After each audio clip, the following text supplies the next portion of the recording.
Good evening, welcome, and it's great to have everyone with us this evening. First item on the agenda is item 7.1, adoption or modification of the agenda. I'd make a motion to move items 10.4, 10.6, and 10.7 to table to the June agenda so that we can have further discussion, evaluate it, and understand the broader financial impacts and the importance. Obviously, those are important items, and we want to make sure we properly discuss them and understand them before we vote on them. And with the long list of agenda last meeting and this meeting, and I don't think we've had enough time to do that. So Very good. We have a motion on to move 10.4, 10.6, and 10.7 to the June agenda. Do I have a second? Second. We have a motion and a second. Any further discussion?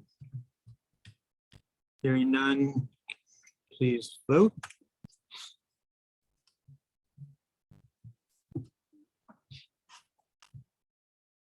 The motion carries 7-0. Now I would entertain a motion to adopt the modified agenda. So moved. Second. We have a motion and a second. Any further discussion? Is this roll? I'll do a voice vote. Me. Aye. Aisha? Scott? Aye. Fantastic. Thank you. All of the consent agenda, which includes a reorganization minutes from April 12th, the regular session minutes from April 12th, bills for payment for May, supplemental pay for May, our MOSIP annual meeting participants, FBLA travel requests, and speech and debate travel requests. Do I have a motion to approve the consent agenda as presented? So moved. Do I have a second? second.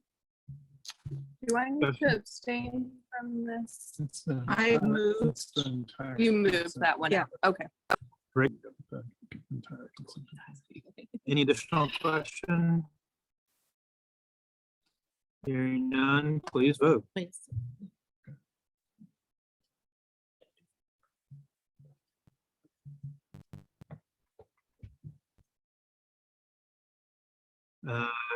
The consent agenda is approved 7-0. Next item on the agenda.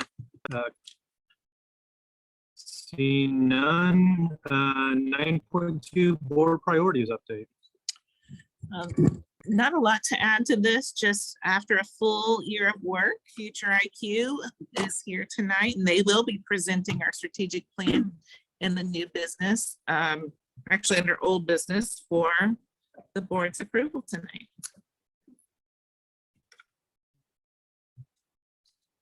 Fantastic. Thank you very much. Any questions on board priorities? Just a few things. Persuasive writing samples. So just a reminder to vote on those so that we have our winners from each building. And thank you all for participating in that. I know the teachers were really excited and the students were as well. I just wanted to share that some news from the foundation on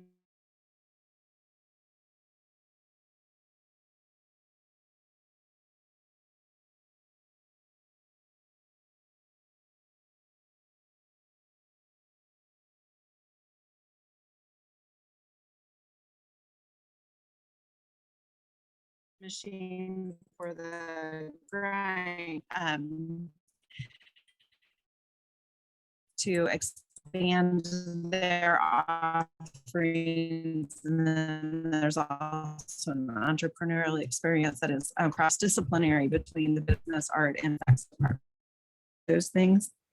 And I also wanted to share that there are only 5 tables left for the gala.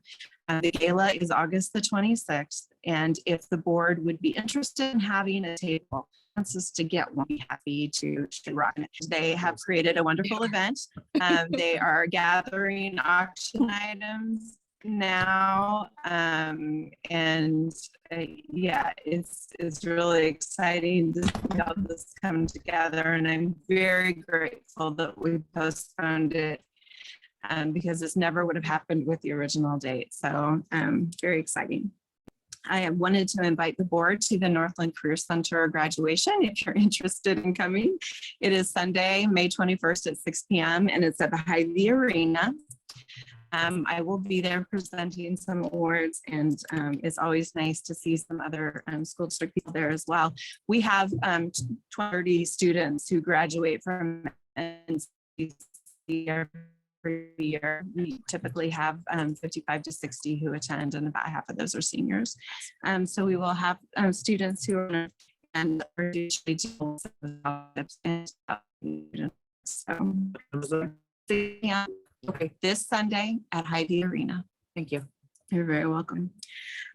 Testing, we're wrapping it up. Most of the testing this week, and then we'll have next week our high schools deep into the EOCs. Our elementaries are pretty much finished. So glad to have that over with. We have a lot of students who participate in coordination, so very grateful for them. We are putting the finishing touches on summer school. So that will begin on the 31st. So the Wednesday after Memorial Day will be our first day. Our teachers have a work day on that Tuesday, and then we'll go right up to the end of June with summer school. Our sites this year will be Maple and Eagle Heights. Because we're having HVAC work being done at Horizon and at the middle school. So not using any buildings on this campus this year for that reason. One other thing before I talk a little bit about the Education Policy Leadership Program, it was suggested that we expand policy GCL, the changes that we made last time, to include administrators, and that is very fair. Honestly, I didn't even notice that there was a separate section for administrators in that policy, so we'll get that updated and have that for you for approval at the next meeting. And then I shared our policy statement that we took to the Hill last week when I visited Washington, D.C. with the Education Policy Leadership Program. That was an absolutely amazing learning experience. And I think it's a way that I'll be able to help promote public education for the rest of my life. I was a little bit nervous when I started. It's not really my kind of thing, but I found out that when it's something that I care deeply about, it's not that hard for me to be an advocate. And the training that was provided was absolutely amazing. So just want to thank you again for that opportunity. And if you have any questions about the program or last week at the Capitol, I'd be happy to entertain them.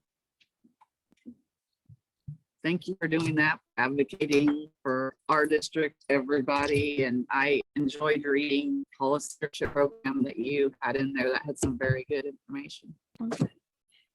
Those were 3 bills that we talked about. One has been filed this year. The other 2 actually were filed last year, but they make so much sense that we brought them up. And as we talked to our elected officials and asked them what their priorities were, it worked for us. And so we were talking about, you know, right hand in hand with what their priorities are too. So I have no idea what is going to get traction and what won't, but we felt like we needed to advocate on the side of the shortage and ways in which you know, that could be rectified from the federal level, knowing that the majority of legislation, tax education is a state thing, as it should be. But there are things at the federal level that could be done for our teachers.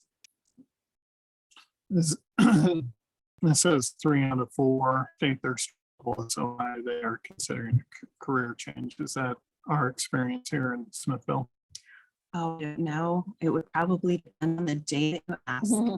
I don't, we haven't actually asked that question. In our morale survey last year, there were some things that have touched upon that, but not that pointed. So that's a good question.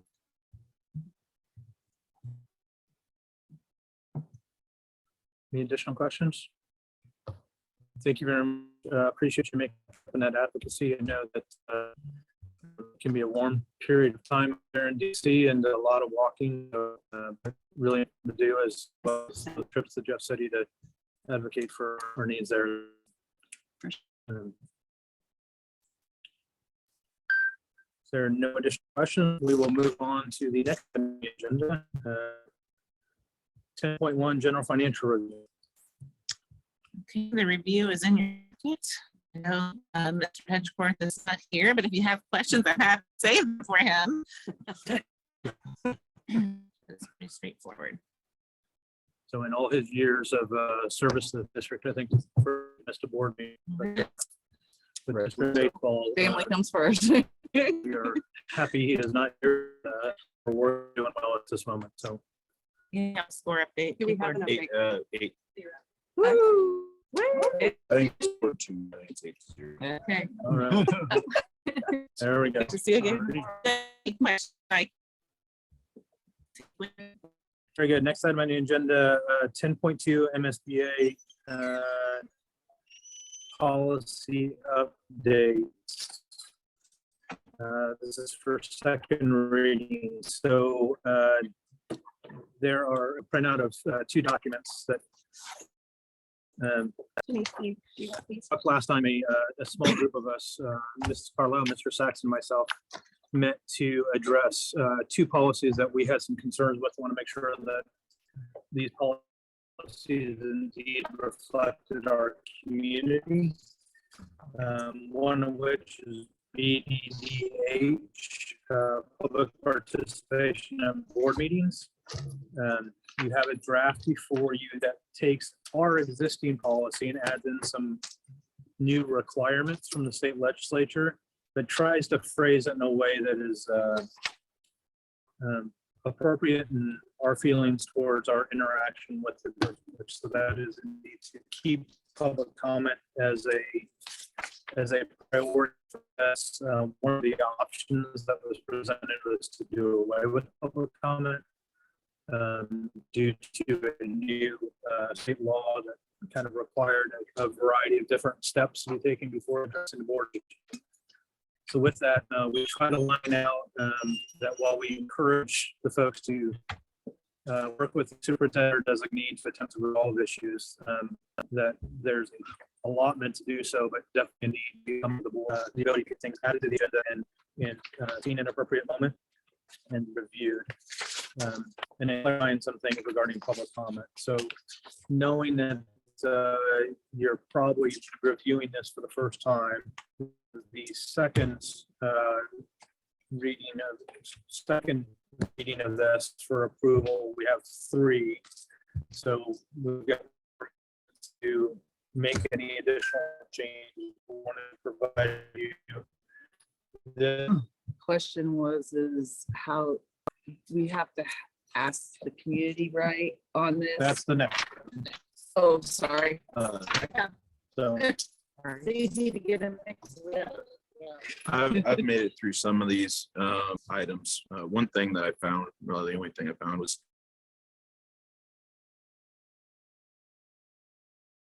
says as far as requesting items on the agenda to be placed on the agenda, the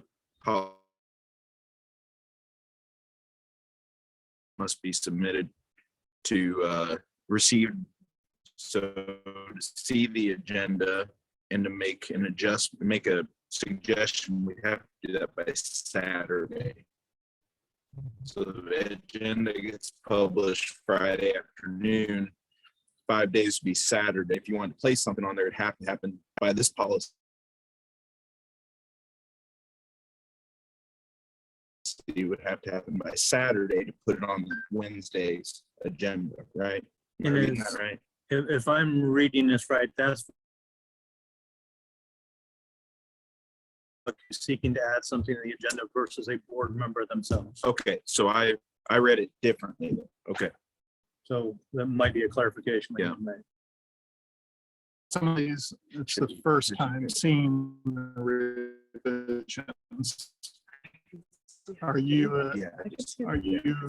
thinking that next month will be the 3rd read recommendations in between the meetings? Yes, I think please. so. That would be Absolutely. great. You know, getting questions answered between meetings is kind of critical. So that if you, as you review these, if you've got additional requests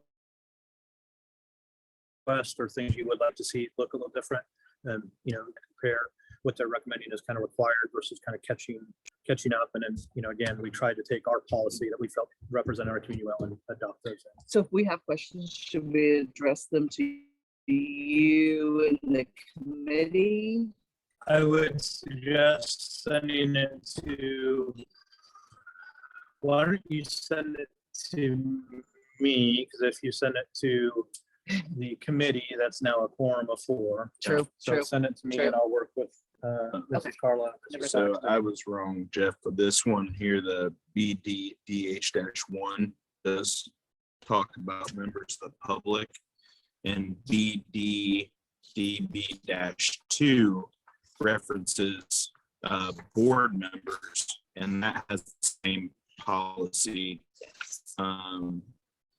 Any board member may request that items be placed on the agenda by notifying the board president or the superintendent at least 5 days prior to the meeting. So it's on a different one. Sorry, I didn't look at that. So that would just be one thing, the only thing that I found reading through these, that I don't know if 5 days is enough time from seeing the agenda, you know, because some, you know, a lot of times I feel like we do just it before the meeting agenda gets put out, but if the agenda gets published and we thought we should see something on there and it's not, we would have to say, you know, by this policy, not to say we wouldn't go ahead. And as we, there's 5, 7 of us on this board in our first term, just figuring out some of those things. Right. You know, historically, we've been pretty good at being able to, you know, someone had, the next one you have before you is policy KC, community engagement. This is one that we are now required by state law to have a community engagement first. We attempted to, from a community engagement perspective, how to increase the participation in those and make it a little bit more of a robust and meaningful dialogue instead of a one-way conversation. The two-way conversation, the ability to not only present but get feedback. So part of what we had to do is identify things that fell into 4 different categories: informing, consulting, involving, and collaborating. And one of the things we pointed to is the strategic planning process that we put in place with our partners who are here this evening. Really captured a robust group of plan that we're seeing this evening to build that out a little bit more. To continuous curriculum nights. You know, certainly our regular board meetings, board workshops, and the key communicator sessions that have happened previously, and kind of getting back into those now and trying to make those a little bit more robust and open. And certainly part of the reach, a good district as elected officials, frankly, do a good job of representing what I believe is the entirety of the district. So incumbent upon us to do so.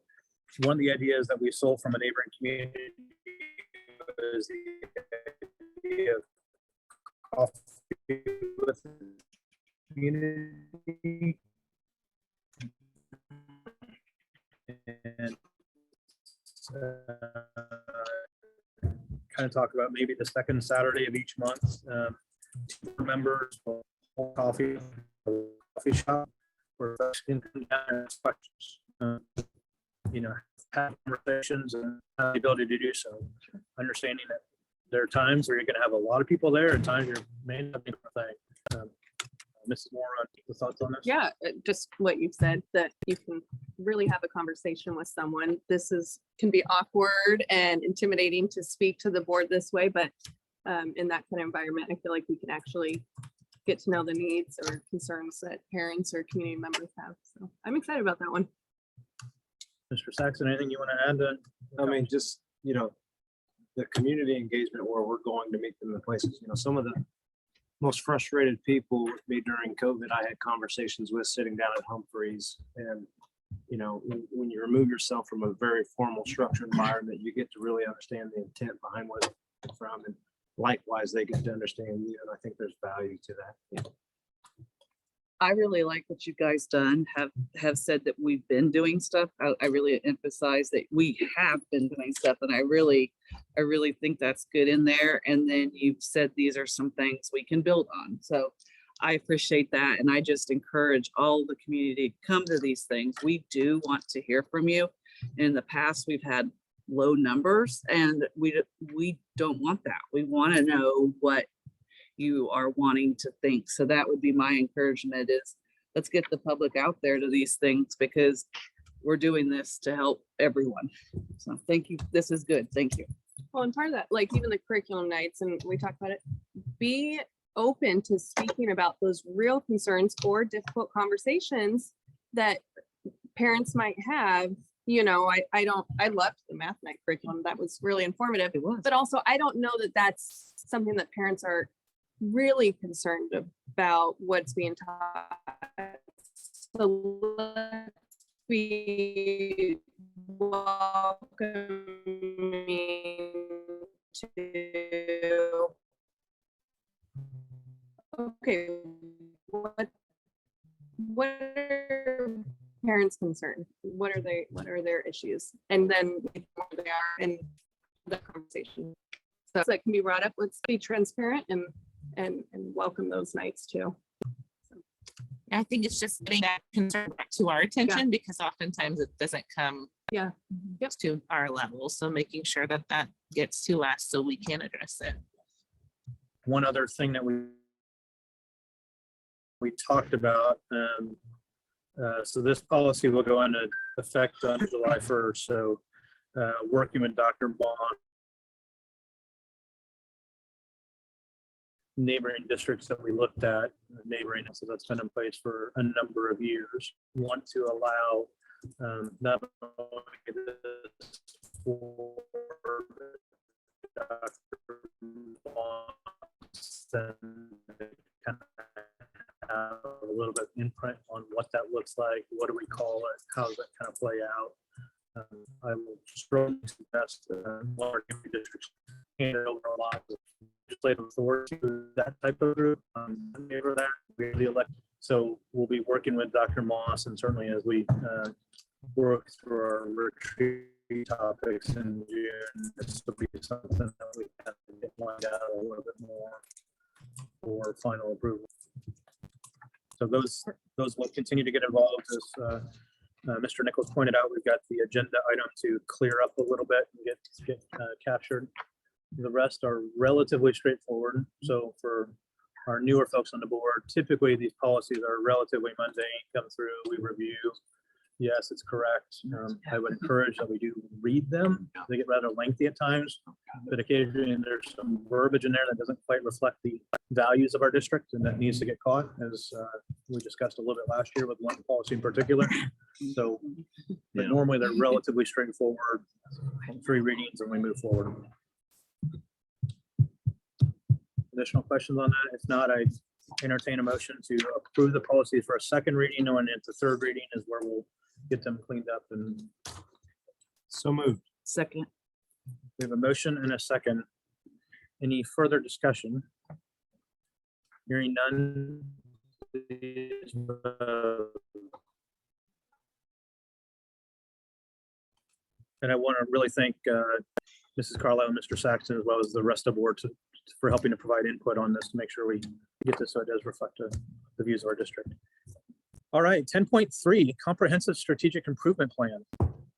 Well, we are very excited to have some guests with us this evening to share the final draft. I don't know, Michelle, do you have anything, since I'm trying to pass the baton, because Michelle has really spearheaded this project for the district. I've been fortunate enough to be her sidekick on this. So I don't know if you have anything you'd like to say about our guests before they start or? Well, I would just like to say that it has been really wonderful working with David and Heather and David Baldner, our other consultant, is actually on Zoom and we're trying to get him projected. Randy's working on some technical difficulties, but he is prepared to chime in and answer any questions that you have from his perspective.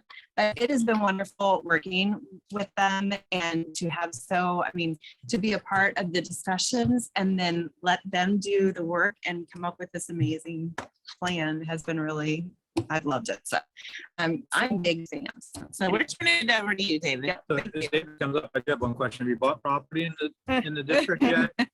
You've spent a number of years in our fair community and we appreciate the work that you have, but we'd be happy to introduce you to a real estate agent if you're looking for a home. And then. Turn it. It's on. Okay, hello board, good to be back. So since we were last week, I think forget where was it February, March I was here. And obviously since then we've been working on and we've film details. So because it's 45 pages of work, right? But I do think it does a really nice job of starting at a very high level, painting a vision which was very collaboratively with the community stakeholders, and then it kind of works its way down, right down to key metrics and performance indicators and who's responsible and timelines and so on. That doesn't get into detail. I give you the overview and some of my observations and comments, right? I do also want to just make a comment that I think it was a really big and on that team. And I hope the community appreciates that this was a very collaborative process. So I do have a few slides I want to run through just to give you context. And to say this has been a year-long process is accurate. We actually met weekly to discuss, discuss the project. So it wasn't something we just put off now and again. It was continual. And I would say I do think that effort is worthwhile because I mean you're just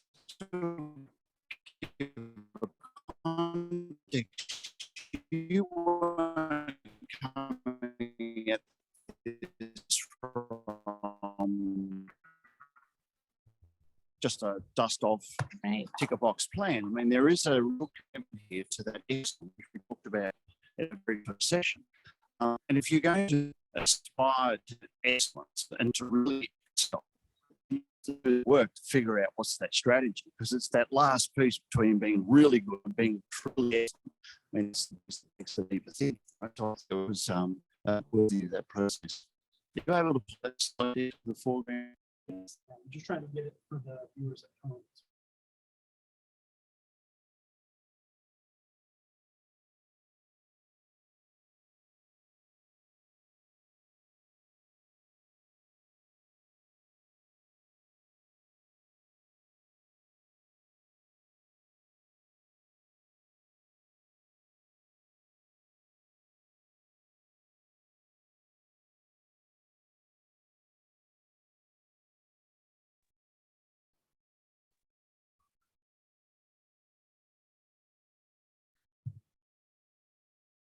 If I do, that stops. How about you go ahead and present it, and then maybe we can get it posted out online for folks to view from there. Yeah. So Karen has a copy of it that we can. We have it.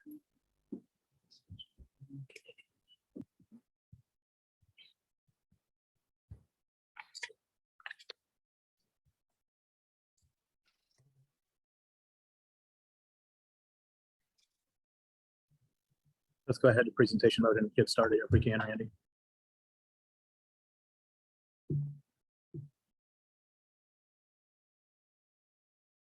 Okay, and you'll just forward that as I ask. as we go through. You'll go to the next slide as we go through. Yes. Okay, great. Next slide, please. All right. So just to recap on the schematic, right? So obviously tonight we're at the point of, we've got a fairly well vetted and thorough draft. You've seen it. In fact, there's a more current version. I don't know if you distributed that. There was a request to change some of the photos out, which we did, and we sent that through to Michelle today, right? And they're the little touches that we really appreciate, actually, right? Because they're the things that people will react to, that are more locally sensitive. But the schematic, we started back in September. We walked through quite a detailed information gathering process with the survey. We held the think tank, then the focus groups, and then all the sort of sub-working groups that developed out the final plan. So here we are with our final draft. Next one, Randy. A couple of things I want to highlight. I do want to hit on some contextual items, right? Because while there's a lot of detail, I think it's always worth remembering the kind of big intentions that were shaping the work. And obviously the one about excellence is very clear. I mean, that's very much in the foreground. But other key insights that jumped out to me from the stakeholder engagement work, this very strong desire to provide inclusivity for all students in the school district, that became very strong through the process. That this was sort of a no person left behind sort of an approach, right? And that was really coupled to the notion of excellence, that you're, in some ways you could think you're only as good as your worst performing student, right? So sort of that notion of let's make sure we don't let anybody slip between the cracks. We did probe in the first survey about willingness to spend. If you're going to strive for excellence, that's going to cost something. So we really wanted to test that. We found that from both the survey and the think tank that there is that willingness. There was a strong narrative actually, and we had some good discussions here actually with you as the board about this need to strengthen the partnerships between the school district, the parents and the community, and then we added the business community to that as well. Obviously, a support for increased environmental awareness and sustainability that came through, particularly from students in some of the discussions. One thing, Yeah. should I ask, Sure. as you're going, is that easier? if I Absolutely, ask? yeah. And that was something that stood out to me because at the big strategic plan, I did not feel like, now this is going to make me look like I don't care about the environment. That's not true. But I was surprised that that was a key insight because I did not get that from the meetings I was at. Yeah, It came out in the focus group a lot. it did come up at the think tank. There was some discussion in some of those scenarios about, or in the scenario B, which I'll talk about in a second. But it did really form, that sort of line of thinking formed more in the focus groups, particularly as we were talking about things like connects to the next point actually about the students being involved in the facility design and this notion of building for the future and sort of bringing that. And it's a little bit anticipating where social values are going. We know that the emerging generations are more sensitive to environmental impact. So it was thinking about, okay, if we're going to invest in new buildings, let's walk down the path with those students and use it as part of the educational process. So some of these thoughts, I think, evolved and developed through the process. But I know some of the other board members, Scott, you were in some of those discussions. Yeah, you summed it up. Yeah. About right. Yeah, I remember it was more about what the students were doing and thinking, and Mr. Haynes and a couple other teachers talked about what goes on in the classroom and what they discuss and stuff like that. So I was with you, Whitney, too. I didn't see it either. And it's a good surprise, but it was a surprise. Yeah. I think I might have been the only board member that night. Well, it was that at night I was there. Okay, yeah, you were there. Because I just want to really make sure that this is what, if we wanted everyone there and want their input, I want to make sure that this truly is and not, we're not swaying things or trying to, I don't know. So I just wanted to make sure because that's not something that I picked up on, but I guess there were other things that. Well, brought up. and like I said, the way I relate to that is that the thinking developed as we went down the path, right? So the first, and the sort of the structure of the report sort of follows that with a hierarchy of the vision that sort of there was a little bit of an iterative process there, and then it walks down into building out detail.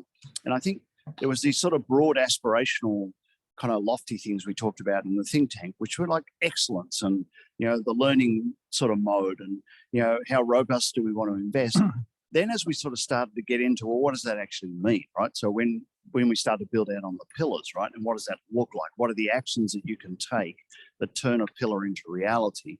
That's where I think some of this sort of perhaps extra detail got built in. Yeah, and it was really about students, and then you'll be happy to know that it was about, you know, when we're renovating the high school at some point in time, and involving students in that decision-making process.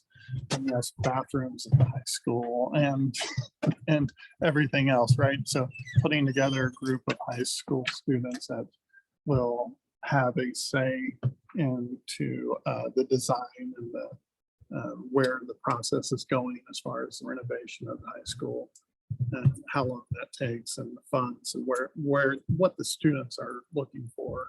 Yeah, I get that one, but not the climate change being included. That's the one that I was surprised. Well, actually, we did talk about that here. And if you remember, it was a meeting a few ago, and Bob was talking about, and he brought in those, he was showing those maps with the solar panels on the building, and he was talking about what was already happening. And that was connected to that conversation we were having at that point, which was around that pillar, which we'll get into. I didn't mean to go on a tangent. I just was surprised by that. Yes, no, it was. I mean, it was, and I think he brought up the point, like, you know, what is it that the kids are interested in and stuff like that. And so that's kind of where the discussion led from and to. So, or is that, are you good on that, or is it?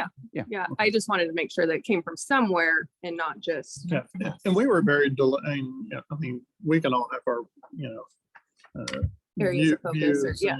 and you know, as adults, but we really wanted to involve the kids in Yeah. how things move forward, especially when we're talking about a significant renovation of the high school. You know, in a couple of years, possibly, hopefully, with our fingers crossed. So, Okay. All right. Thank you. Next one, please. And a call out, of course, you know, we had some great input from a whole range of people, staff and parents and so on. So I just wanted to sort of put that fun photo up. Next one, please. So just a quick recap. So this was sort of where we started the deeper thinking, which was around think tank. We talked about this, right, this scenario matrix, and we sort of mapped out the future. I think this is where the notion of the student-centered future started to first emerge, and that was the sort of the narrative, because we had these different sort of scenarios of the future. Next one, please. You remember us showing you the data on what was the expected future and the preferred future, and so you can see the people who were participating in the think tank were sort of moving in that upper right sort of quadrant, which is sort of a leaning more into the real world learning a little bit, but certainly more of a robust increase in the investment appetite. And then what we tried to figure out in the pillars, well, what does that look like? But that's where the student-centered future, that's where that sort of term first emerged, and it becomes very centric to the plan as we go through. Next one, please. We then also worked on the portrait of a graduate. We've discussed that here before. That sort of lays out this set of aspirations and values that collectively we were hearing about what people wanted. Then, of course, as you go through the report, and I'm not going to kind of read through all this, I just want to give you the structure of it. But we do have the mission statement and then the core values. Again, these were built in an iterative process from the discussions and the survey material. But the core organizational structure of the plan is around these strategic pillars. And so we have in the center there, student-centered future, this notion of that's our strong orientation. One of the contributions you as a board made was then connecting that to the delivering on the portrait of a graduate. So that's our real North Star, right, is that student-centered and produce those graduates that are described in that portrait of a graduate. And then around that sort of central sort of focus, we have these strategic pillars. And so we've hit on some of these. As you go through the report, you'll see that there's, we have, just as an example, show the next slide, please. We have objectives under each one of these, or a series of objectives. Then we have strategic actions. That sort of is the cascade as we go down. And Randy, we'll just flick through the next ones just to, because I don't really want to spend time just reading what's already in front of everybody. And so, and we have working groups on each one of these. It was fantastic exercise, actually. Keep going, please. Okay. All right, next one. And then next one. Right. And so I wanted to make some of my comments, right? And then questions and stuff, of course, right? This is just, so this is, and I think we framed this as the consultant's insight in the report. So that's, you know, that's my view, not what we heard. It's not the threads from the sessions necessarily. But I do think the portrait of a graduate is a really strong statement. You know, it's a way to frame what it's about. What are we trying to do? We're trying to produce that outcome, excellence in that type of graduate. And it has a lot of subtext in there about their ability to be able to function in a world that's changing and preparing them and being future ready. So we think that's a very strong element of this whole planning process. Obviously, you're well aware of this, but this unique opportunity of new funding, you are just in such a fortunate position to be having that revenue stream, but you're probably going to need it to be able to produce the outcomes that you want. And you have an opportunity, obviously, to be very innovative and apply that funding in a very creative way. The third one too is, and we have talked about this here with you, is that throughout the discussions and certainly from the survey, while people were very pleased about the performance of the school district, there is clearly this desire for people to want more information and to be engaged. And your policy, Jeff, that you were just talking about, I think really hits it with those four elements, you know, to inform and to engage and to collaborate. And I think that's really what we heard from the survey. We talked about that in terms of, you know, there's that trust issue potentially beneath the surface. So I think thinking about how to invest in that and continuing that partnership with the community and with parents absolutely sets you in the right path. Then the last part there is about utilising technology. And, you know, I do think you could do a good job, but you do actually have this chance to add that excellence to how you apply technology and be a real showcase for accelerating learning and accelerating kind of the model of what education is. And I think that's what this plan's really trying to get to, is to how do you be right at the very front and accelerate, you know, the performance of students, but the performance of your own school district, and attract the faculty and the staff that are going to allow you to deliver on that true excellence. So they were just a few insights I wanted to add. And then I'll leave it at that, because obviously there's just a world of detail and walk your way through that. Again, it's been, I think, very well vetted, very collaborative development. You know, you can go right down to proposed timelines. You know, we did try and do this to lay out something so you could see a way that it's going to happen, but we aren't intending to tie your hands. We also know that things are going to have to be flexible and change over time. So, Jeff, I'll leave it at that. As we've been school board watching this evening and talking about excellence, I want to say congratulations to our 2023 District 8 champion, the Smithville Lady Warriors, with their soccer win tonight. So Awesome. Congrats, ladies.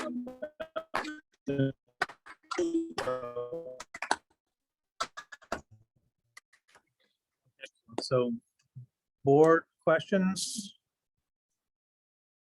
Awesome. I like the walkthrough from starting where we were, giving the objective, explaining what was going on in the think areas, so we know sort of what people were saying. And then to the end where we have a specific timeline. I think you guys, I think all the administration for putting in the time with them. I think this is a very quality project and we should all be proud of it. Just if I could, just one thing is in that report, we've got a page there which we call the ideas board on each of the pillars, right? So we didn't want to lose any of the ideas. So there was lots of things talked about. Not everything necessarily made it into what you call active or strategic action, but we put them in the ideas so that people can see. I imagine people go back to this, right? Because things will change. So we did try and capture all those ideas there and document. I think that gives the community and everybody that did play a part in it their part. So I think that's important. We want people to see their voice in there. Mm-hmm. to speak from an outsider's perspective, somebody that wasn't involved with it or around it, just the end product, people sit down with these for an hour, hour and a half to go through this. For me, it was easily digestible, and it was clear what our focus and also there we got a little work.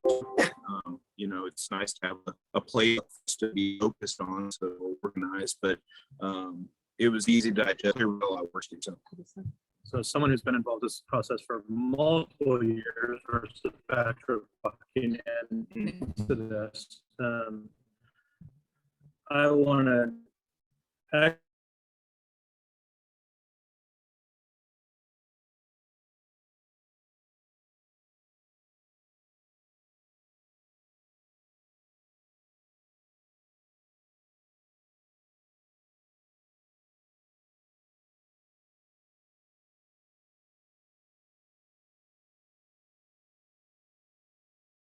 tying it to our strategic plans, tying it to MSIP, so that everything we do ties back to this.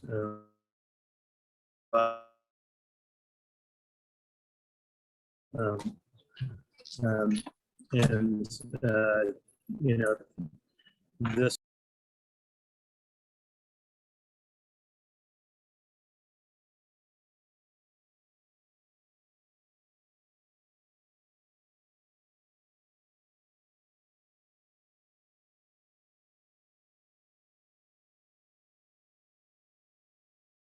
how do we engage with these folks? How do we stay engaged with these folks and continue to evolve this forward? So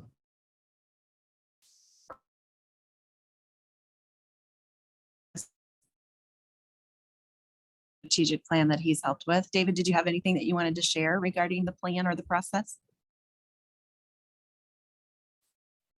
Are you talking to me? Michelle, it comes in and out, so if you were talking to me, I've kind of caught bits and pieces of it.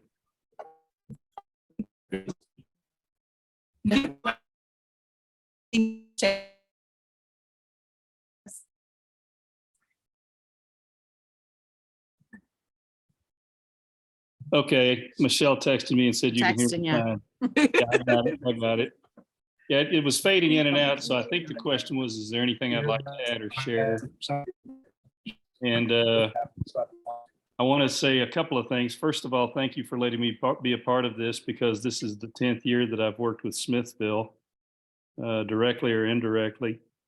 And so I feel very close to the people who work there and many of the people that I've seen come and go through the district. And I think you have a great district and a great opportunity here. I think David has done a great job with the strategic plan, and I really enjoyed seeing his process. So it was an opportunity and a privilege for me to be a part of that and to watch it unfold and to help where I could.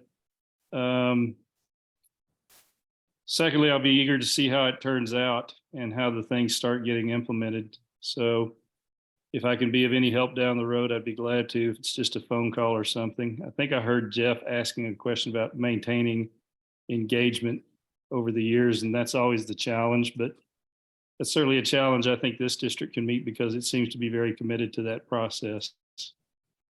So that's all I have, unless anybody has a question or something.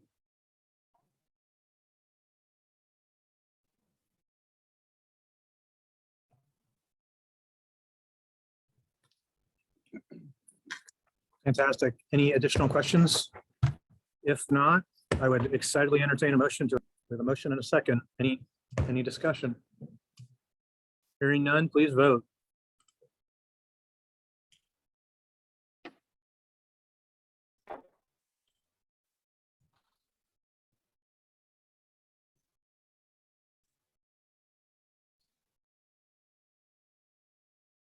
Seven zero. We have a new strategic plan to drive our direction for the next several years. Agenda.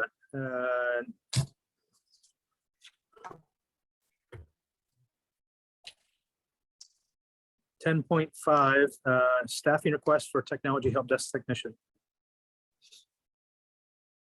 All right. So you have in your packet again, a request that was tabled at last month's meeting. There is a hyperlink in that request with a report that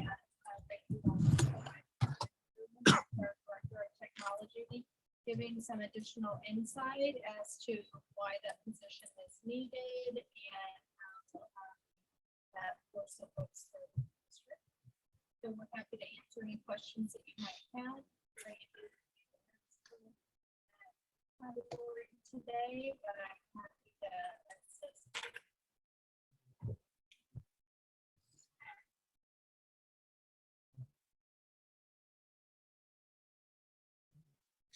And I know there's been a fair amount of discussion on this, and as we have discussed a number of times, our priorities is one of those we're working as a board. And,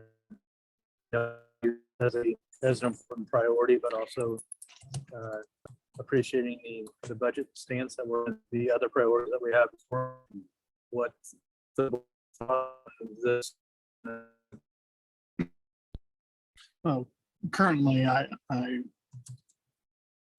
my priorities, our priorities as school districts is focused. This would be a new FTE to the budget, and so I won't be supportive of this going forward. And I thought just one how good of a job you guys did putting this information package together. Once again, it's very adjustable on where it's very comprehensive, and I just want to let you know I greatly appreciate the information to justify the position. You know, just a lot. Certainly, I missed the budget workshop, but there, you know, some concerns. You know, we've made a lot of jumps in teacher from timing and whatnot, and trying not to bite off too much all at one time. Strict, and our kids and our teachers use computers. The older you get, the middle school and high school, computers, they do all their work on the computers. My kids, everything is on the computer. In my computer, they don't have textbooks, it's electric textbooks. So like it or not, our society is moving to that. And I see that we've tried to do that, and we've got computers we've got so many one-on-ones computers, but we have the same staff as we did in 2016, but we've added thousands of computers. So my concern is burnout with the staff, not being able to fix the computers of the teachers. The teachers have problems with computers. The kids have problems with computers and not being able to get that fixed. So I know when we talked about directly affecting kids, I see what everybody use technology. This directly affects kids. So that's where I'm coming from. And Susan, they don't just do computers. I mean, our technology Right. department, they do security, they do the monitoring, they do all of the hardware and the software. I mean, they do it all. Yeah. And so it's not just. Thank you the for pointing that out. computers, It's everything related to any type of. And we asked like last Monday, when we have anything in the PAC, the IT guys are there running the computers, running the sound system. So we expect them to do quite a bit. I understand everybody's concern about the salary, but I thought we saved enough when we talked about the savings that we've talked about, that maybe this is an important one to me. But Yeah, and this would be an entry level position as well. You know, this wouldn't be we're looking to bring somebody in, not somebody that has, 10 years of experience to where, that would add a lot to the to the payroll. We want to bring somebody in, possibly, a former graduate, because I know there's been a lot of focus on the classroom and the teachers, and I think we do a lot of things behind the scenes. That was part of the reason I put so much effort into comparing. So you'd be able to see, how do we compare to other districts, either near us or the same size in Missouri. And as you see, if you compare us to the number of technicians that we have that are per classroom, because we've added a lot of buildings and we've never added anybody we added Eagle Heights and we never added anybody to the tech department. Maintenance, custodial, teachers, all those were added. We didn't add anybody to the tech department. We added on to the high school, wing, didn't add anybody to the tech department. We've went 1-to-1 all the way from when we built Eagle Heights, we were just doing a 1-to-1 at the high school. Now we're doing 1-to-1 third grade all the way up. Never add anybody to the tech department. So I know we do a lot of things behind the scenes, but we also, we support the classrooms. We are running around like crazy all the time trying to make sure that the classrooms run. Our priority is to make sure that teachers can teach and students can learn. That's what our main, it's not like we're a consulting department that just comes in and we just fix things. We're making sure that they can instruct. We have Gabe, which works with our administrative assistants to make sure that, to refine their processes, to make sure that, so maybe that might mean, that they're more efficient. So we don't have to add as many FTE to those positions because they're able to do things, a lot better if we can do things in the back end. We have 2 students, currently with the size department we have in the back as far as space, we have 2 students that work for us after school. One of those that worked last year, he now works at Excelsior Springs tech department because they were hiring. So it's, that's a gateway, for students to go through, and a lot of those are students that worked in the Warrior Tech support at the high school, so we're kind of a gateway to, hopefully give back to students as part of the real world learning. Or like I said, we also go over and we work with the students that were your tech department, where they repair Chromebooks. I mean, so there's a lot that we're doing. We're not educators, true. But again, we make sure educators can be educators with what they're doing because there's technology and everything. And as you said, that whether it be the PAC, I lose, an employee, especially near the end of the school, being in school with all the plays. That's somebody I have to lose from my department every day to go over and make sure that those the PAC can run so that we have good performances and all those, and everything does in the end come back to us. So I realize the decisions, up to the board. I tried to make the case the best I could that we've waited, and it is a strain. It is a strain on our department. We have a always going methodology where we don't really get a lot of time to downtime to really do a lot of maintenance or anything else. And that cost us in the end. It's just like this weekend at my house with all the rain, there's a lot of weeds going and I never had time to get to that, and I make sure everything's working. And it's kind of like that at work as well. We make sure everything's working and all that, but we don't always have a lot of time to go through and make sure things are maintained. A couple board meetings ago, I went through and was talking about our strategy for ransomware. And it's the same kind of thing where luckily, due to our efforts in the tech department, a lot of other districts have been subject to ransomware and they've had to shut down school. We haven't had that because of our due diligence. It's not because of luck, it's because of our diligence. But, the more we go, not able to maintain and keep an eye on those things, it might be that one of those finally get through, and we do because we don't have time to really, again, we're focusing on the classrooms, making sure all that's good. And then whatever time's left over, we're trying to make sure we maintain things. So Can I ask a question too? Because I just want to make sure we are very focused on safety, very important. I know this is a board priority, but if we want to add cameras, if we want to add access codes, if we want to add all of this stuff, that makes more effort on you, right? Because they're the ones doing the safety.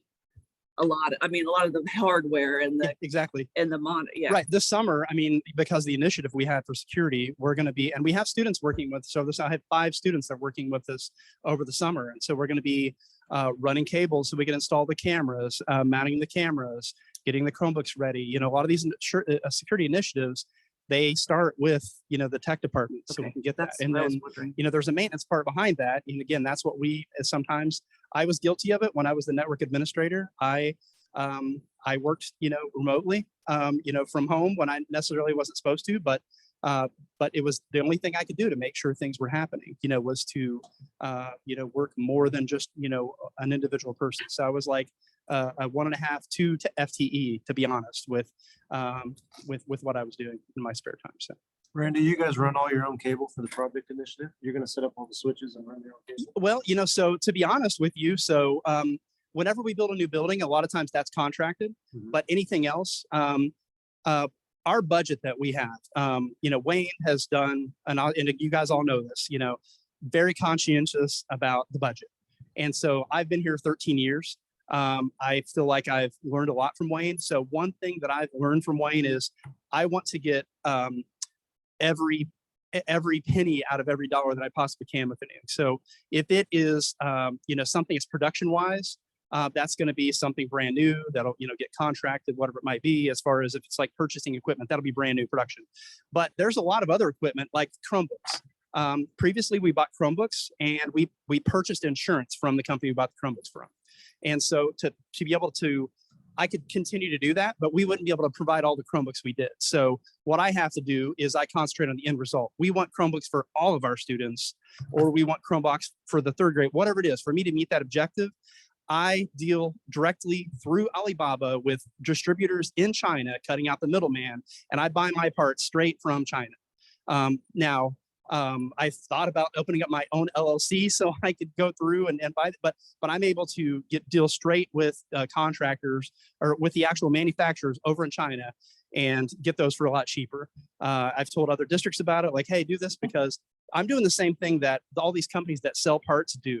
I'm getting from the same place. And so I've got those relationships with them so I can get them. I buy stuff off of eBay. So I buy stuff Randy, I off of appreciate that. Craigslist. We got a number of things on the I agenda. apologize. I apologize. It's fine. But I try to do everything I can. And so sometimes that means we have to run our own cable because that gives our students experience as well. So Questions from the board? Well, I'd like to say that I think last year we did add a network administrator in the budget process. well, and that was just to replace. It was an ad, but it was filling a position that I was doing two positions at once. I just want to make sure we've got the right optics on that. That's all. Right. So And the other optics are that, we are going to make a journey in the next 2 or 3 years in a financially stressful situation, and adding another position in the technology department, I'd be very careful.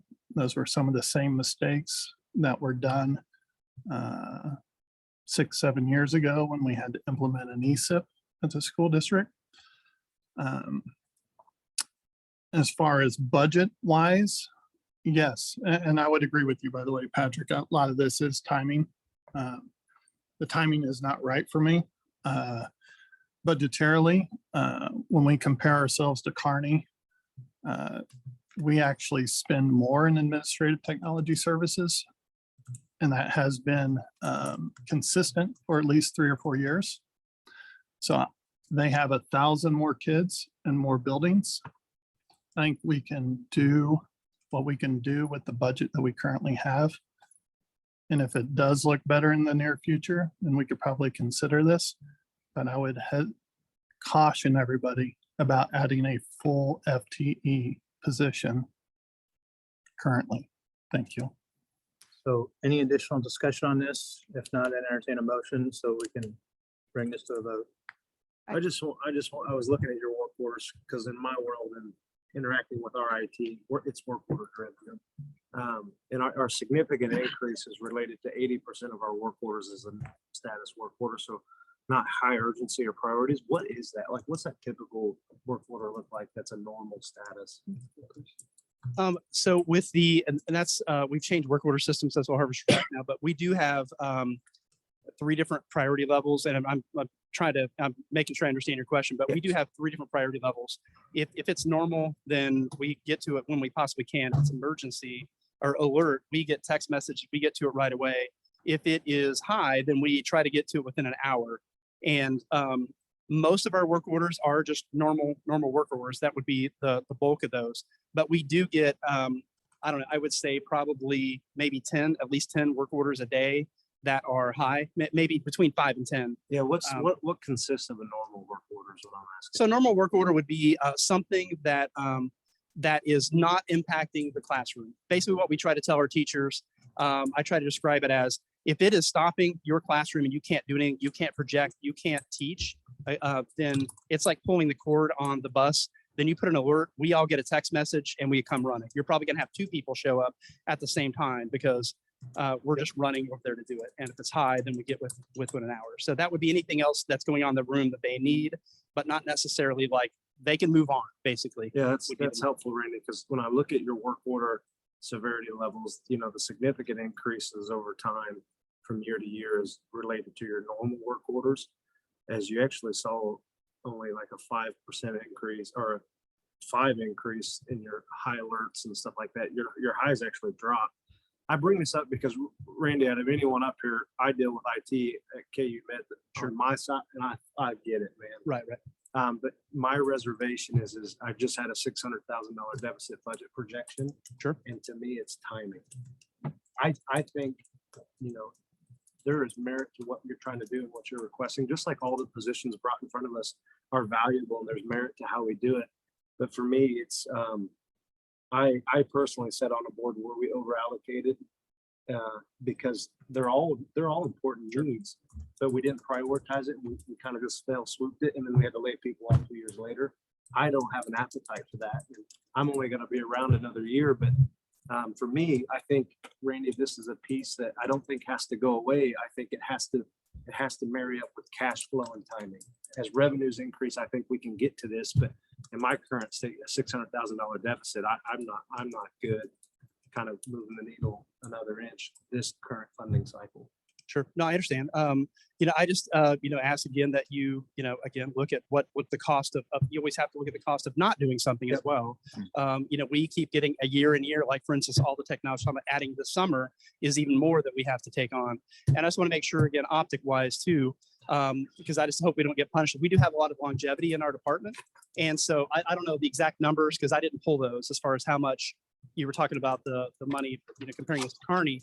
But since we have longevity in our department, that also means that we have people in our department that have been here a lot longer. So when we count all their experience, that puts them at a higher pay rate, for each person. So add those together, that brings us more.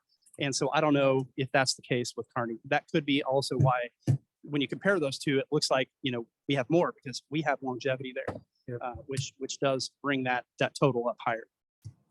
Yeah, just quickly, I agree. Timing and Wayne saying, we can do anything, we can't do everything. It takes all pieces for this district to work, but we went from number 22 in teacher pay to now 16, and I want to see us continue to climb up that and not stop just at 16 and be satisfied there. So We're hoping we're at 16. So- yeah, Or fingers crossed. 17 or somewhere around But, there. Yes, so- we're hoping. So in order to get us to a vote, can I get a motion to, can I get a motion on to adopt this so we can vote on it? You need a motion to adopt. As I understand this, as it reads, we need to, a motion to vote on it, which is the motion is in the affirmative. So if you're for it, you vote for yes. If you're against it, you vote no. Essentially inaction dot, it's done too. That's the other way to do this. I'll make the motion that we approve 10.5 as presented to vote. Vote. Yes, to vote. So you can vote yes or no. So do I have a second? Second. We have a motion and a second, so Then we're gonna do Susan, So- for a second. it is, Yes, please. Sorry. so the motion is in the affirmative. So if you're for approving the position, the vote is yes. If you're against this at this time, So you the vote, vote is no. so you vote no for them. Okay. Yeah. Yes or no. There are no further You guys discussion. understand? This is on the Because position. I'm looking, We're not voting to vote on the position. We are voting on the position right To approve, Yes. voting to approve the staffing request. It's like normal. yeah. Yes. Are we making this more complicated than it I is? think everybody wants to make sure Okay. they pass their vote. Got it. correctly. Okay. I agree with you, Whitney. Right? Okay. I agree. It's crazy. Please vote. It's crazy. All right, motion fails, 1 in favor, 6 opposed. Again, I think everyone believes that this is a priority, just Oh, yeah. a matter of timing. I understand. Next item on the agenda, 10.8. Am I right on that? Yep. Smithville TIF update. Hey, Forward. just giving the board an update, Scott and I were representatives of the Smithville or the Clay County TIF Commission for the 110 Smithville project for the apartment complex downtown. We were the only two that voted against the project, so it went 2992 for that. And so with that, we were really disappointed. As you know, as a board, you approved the resolution, and our resolution states that we do not approve any residential TIF, 0% for any years. And for a commercial TIF, we only approve 50% for a span of 10 years. That is very common practice in the KC metro area. And so we tried to get that point across. Things did not go our way at all. We are sitting at 70% for 23 years on this residential TIF. So it's a lot to swallow for us that, we agree, and we publicly make the statement that we agree that this is a blighted property. We're in 100% support of removing that blight. We don't disagree that having something for our community is great. We just don't want it to be at the expense of our taxpayers and at the expense of our students. Any funding that comes to us is utilized for students or to support staff that support students. And so we continue to hear over and over again that, well, if we didn't do this project, we wouldn't be getting any funding. But I said, without this TIF deal, we would be getting all that, and we could be putting that towards salaries or operations for our school district. And so we were very disappointed in the outcome. It was not very open-minded at that point, but I think we have had an opportunity, and I want to let you talk in just a second. Jeff and I went last night again to the Board of Aldermen meeting. They were not speaking about the TIF at that time, but we did get an opportunity in open session to express again our desire. Again, please reconsider that. Is there anything we can do to negotiate that? Because we just want what's best. We made I hope we were heard.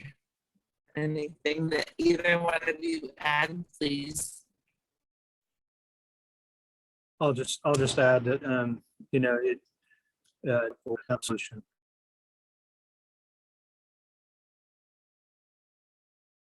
That was the request we made last night, that we recognize that this is an important community project.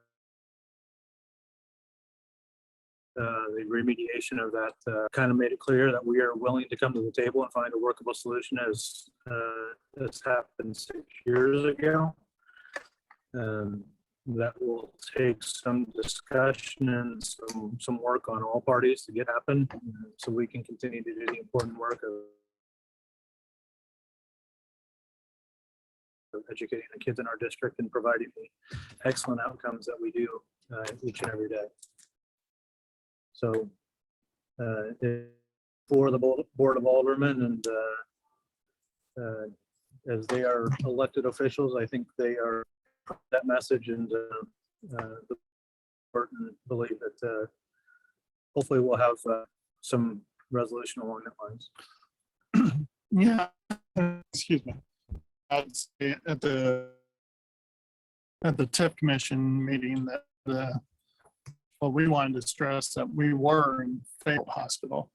We were not in favor of the actual funds and the excessive amount of funds that were being requested by the developer. And then the timeline of 23 years set precedent. And this is a bad precedent for our community. And it is actually, so it's something that everybody should pay attention to going forward. I think thanking Scott and Denise for their work on the commission is warranted, and obviously Jeff and Denise going to the meeting last night to emphasize their position was good as well. Looking at the city calendar, and Jeff and Denise, you guys can probably know this better, but it appears that the June 20th meeting for the Board of Aldermen And then our next board meeting would be the immediate following day. So obviously next meeting, I at least assume that we'll have a much better idea of what our path forward is, and next meeting have to be more prepared of based on their discussion of the first reading where we'll have to end up and what, and I don't know what our options are. If this thing does continue in the direction that it is, we have legal options or what, but I guess we'll have to evaluate that next meeting or have a clearer Yeah, understanding. I think we will have a very strong idea in the next couple of weeks on Okay. what that looks like. And, they are a representative elected body as well. And Sure. they're hearing. So I expect that we'll have a good idea, and we'll have plenty of opportunity that will be the first read, and then there'll be a second read after that. So that will take us into July. So we'll have an opportunity, and I expect it's my hope and belief that they'll start to find a reasonable solution. Outside, my hope is we're acutely in tune with what's going on, but my suspicion is we have a very large population that's not, and I want them to have the opportunity to advocate from their perspective on what they value, so that our city is truly getting a broad perspective, not just from a group of people representing our district, but truly from the constituents that they represent as well. Do we have a plan? I can speak to that briefly. I have shared with staff. I've shared with our administrative team. We've actually had some that have written letters. I've been really hesitant sharing it with our patrons of our school district, and the only reason for that is one, you're doing a delicate dance with your city. As we're sitting here looking at finances and we're wanting to move forward, will we have to put a levy out? I don't know. We want to get to where we want to go with our taxpayers, and so that's been with our staff. So that's delicate. Do you blast? We want to create good partnerships. So Mindy and I've talked about creating a video, putting something out, but just in an effort to not be, I don't know, super adversarial. I don't know. I've been really wrestling with it, quite I don't honestly. think it has to be a persuasive paper. I just think it has to be, here are the facts. Here's the resolution we passed and why we disagree. And that's it. Formulate your own opinion, but I just don't want to miss the opportunity for our community to be acutely aware of what's being asked and what's being proposed and what got voted through. And we have an avenue to share that information, and the city might be doing this well. I don't know, because there are definitely people within our constituent group that probably love this idea, and that's their prerogative. I just want everyone to be aware so that they can advocate to whatever position that might be. And I will say, I feel like we did a good job of it. Here's why we're opposed to it. And, we are where we are with this. So to your board, please make this, even if it's semantics, as much a non-residential TIF as we potentially can.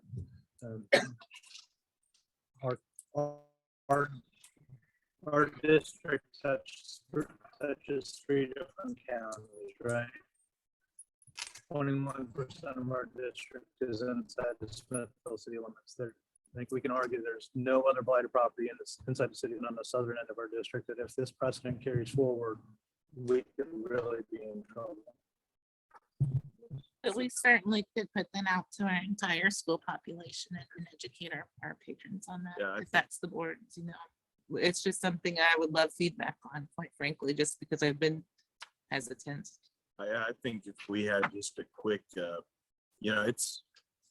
it's confusing for me too, and I have a general understanding of TIFs, but if we could put out some sort of, it doesn't have to be a document, but just some sort of quick share of, here's whether it's focused on our expenses and the potential impacts to educate a student that this provides, or whether we focus on the total financial impact that's being drawn from the project that would go to the school district, whatever that looks like, just some sort of quick visual, whatever it is, if it's a formal letter or just a quick visual, just to get some more information out that maybe helps people understand the full impact of it.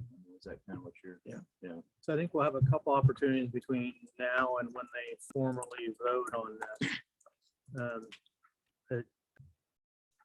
Understand my strong suggestion to this board that maybe we get that document prepared. Yeah. But this is the point where we have an opportunity to work with our fellow board as I tend to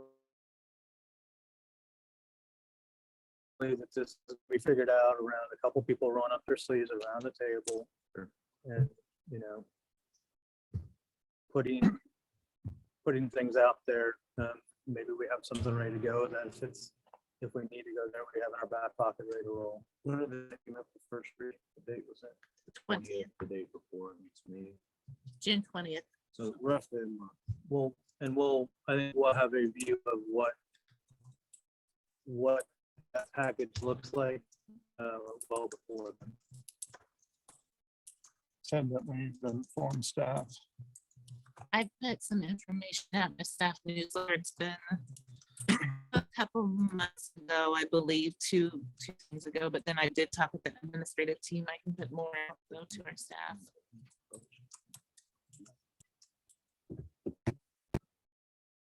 Any additional questions? We can work to kind of. I think TIF is just confusing, you know? I think that's. It is complex and difficult to understand. I think someone said that last. That's why attorneys make a lot of money. Speaking of attorneys and financial issues and general You're obligation. finally up. resolutions, I'm sorry you've been That was- Thank you so for waiting, yes. That wasn't Very good. deliberate. I mean, let's go more about. stifle. Yes, thank you, gentlemen, for coming this evening. Yes. Well, hey, how are all doing? I'm Joe Kinder with Smithville. It's always a big deal when you've got a lot of new faces on the board and a new administration. And my father, who was in administration for 40 years in Missouri, would say that anytime you go out to your voters, it's a trust exercise. I mean, ultimately, they're going to make a choice, yes or no, but in order to vote yes, they have to trust you. So you have built up a great deal of trust with your community in a short amount of time. So good for you all. And there's no way that you can say that wasn't a great accomplishment by you. So congratulations.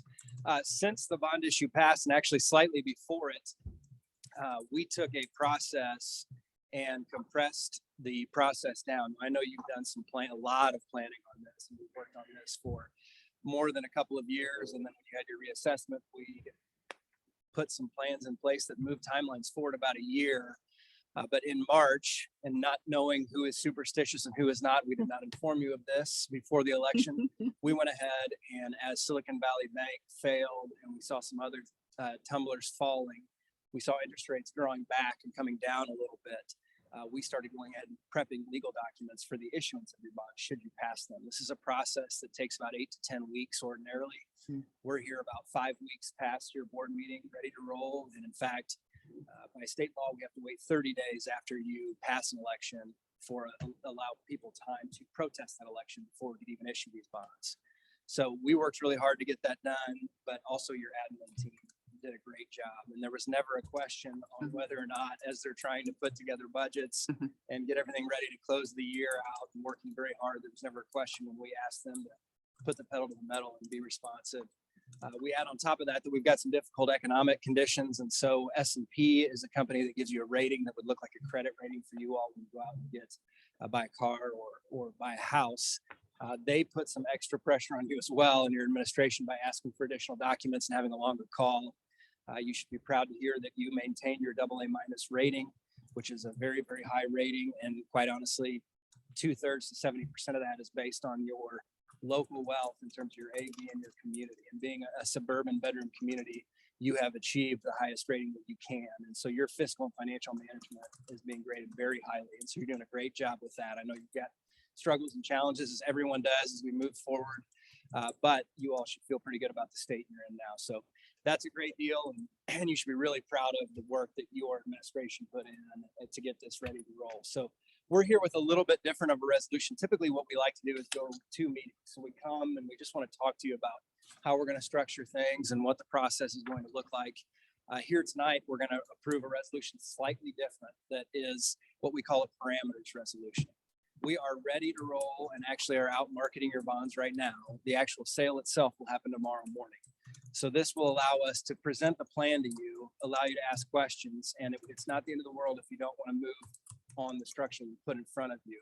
What we didn't want to do is price the bonds today and bring those to you and have you have problems with those because of our compressed timeline. We know that right after your April election, you had a reorg meeting, you had a big agenda. And so what we did was in the background is we created a different schedule to allow you to look at this before we bring it to you, but in a bit of a different way so that we can access these relatively low interest rates compared to what's going on in case things get away from us. And we have seen a little bit of that over the last week. Rates have slowly started to creep up.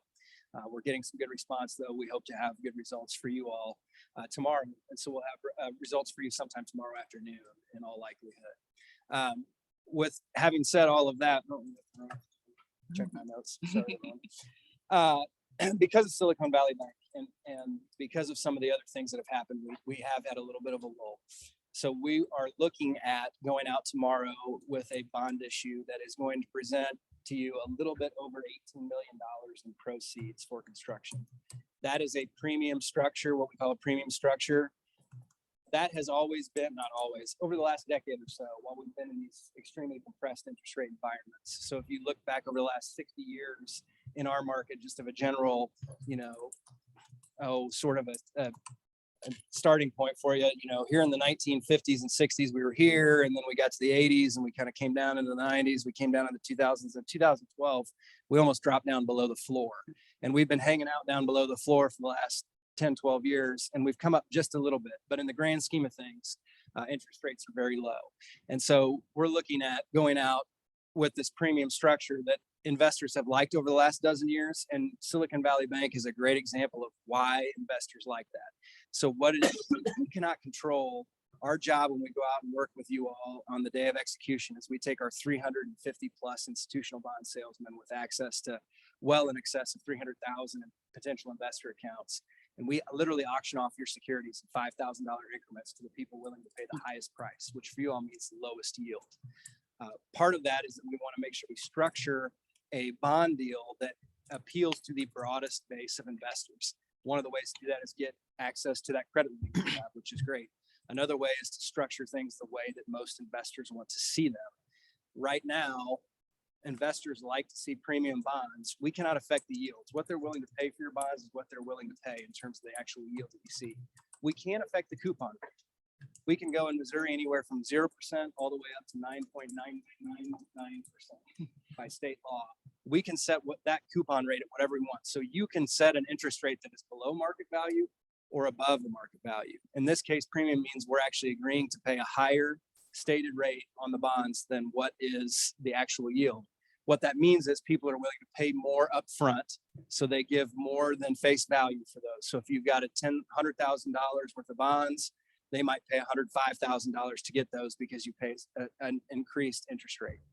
What we saw, what the backing behind that is that Silicon Valley Bank, one of the reasons they failed is because they got into a bunch of par investments that were very low interest rate investments, particularly federal securities.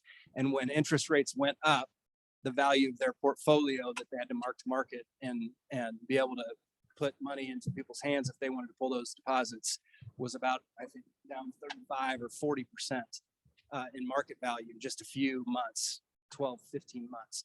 So investors don't particularly like that structure. They like this premium structure. It works well for school districts too, like you all, because we know you're always up against your bonding capacity. The state limits your ability to bond to 15% of your assessed value, less the debt you have outstanding. So it's important to make sure we're maximizing those dollars anyway. But the plan is that this is going to put a little more than $18 million into the bank. The nice thing is you can also earn some interest right now that we haven't been able to do for about 12 years. So hopefully you can earn a little more interest and maybe be able to do 18 and a half, maybe even close to $19 million for projects, whether that's cost overruns or whether that's completing additional projects that you didn't know whether or not you'd be able to get those done. We think that interest rate, depending on the measurement, we've got a couple different measurements we look at. It's going to come in the 4.1 range, something like that, in what we call the yield of the worst, which is the true interest cost, which means if you never do anything with them, you'll still be in the low fours. We've got another measure called bond yield. We don't need to go into what all that means, but it's more reflective of what happens if you refinance that debt in the future.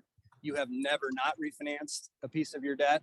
That's not because interest rates go down over time. It's simply that your bonds get shorter. Just be like taking your 30-year mortgage, and when you paid 15 years into it, refinancing to another 15-year mortgage, something like that. And then at that point, if rates have been the same, the 15-year mortgage typically is cheaper than the 30-year mortgage in terms of the rate you pay.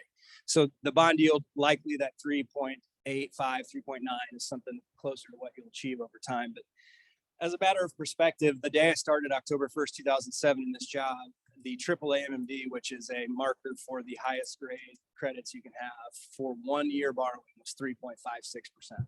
So you're talking about less than 0.5% difference, borrowing out 20 years for $18 million worth of funds than you could have borrowed for 1 year when I started. So that just gives you a little bit of a glimpse into how low rates have been for so long, even though they come back up. So along with that, so that's the deal tomorrow. That's what the resolution is related to. The parameters themselves are pretty broad.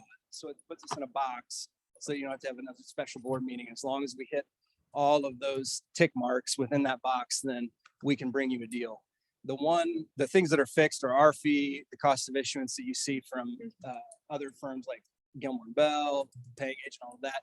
Where we've given ourselves plenty of room is on interest rates. And the reason why is because we don't want to then not be able to do the deal if the market moves a little bit on us and have to have you have another meeting and watch the market run away from us, so to speak. So we worked really hard to mitigate interest cost risks as much as we could for you all.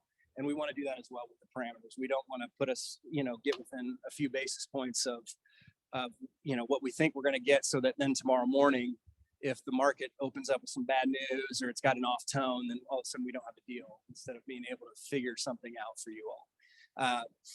With that parameters resolution, that will take care of the bond issuance. We'll have results for you.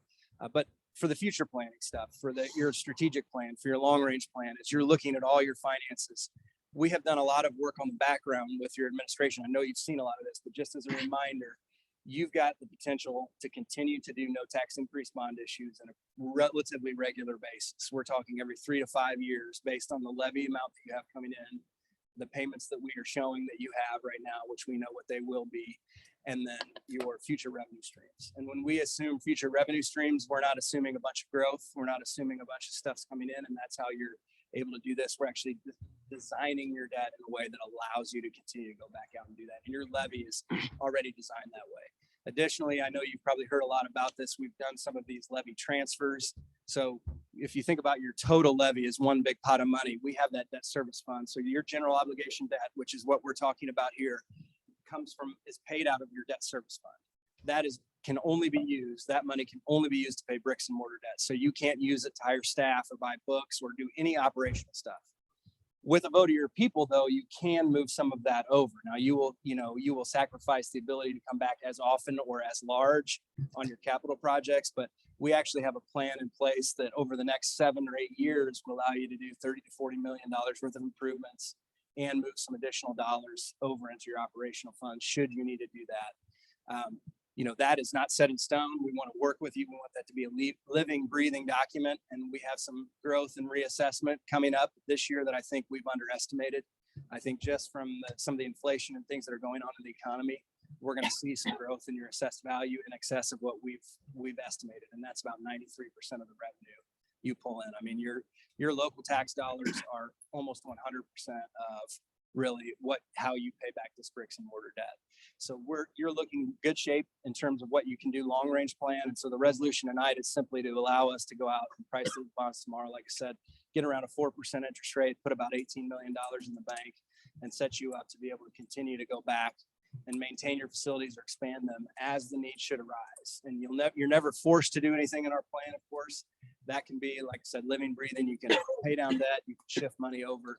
We want to make sure we're looking at your finances holistically, as we talked about before you called the election. But it's really still a good time to be in the market. We saw a little dip from about May 4th to May 11th, and it's come back up, but we're really not much above where we were early May. So hopefully we get this thing locked in for you before anything too crazy happens with interest rates.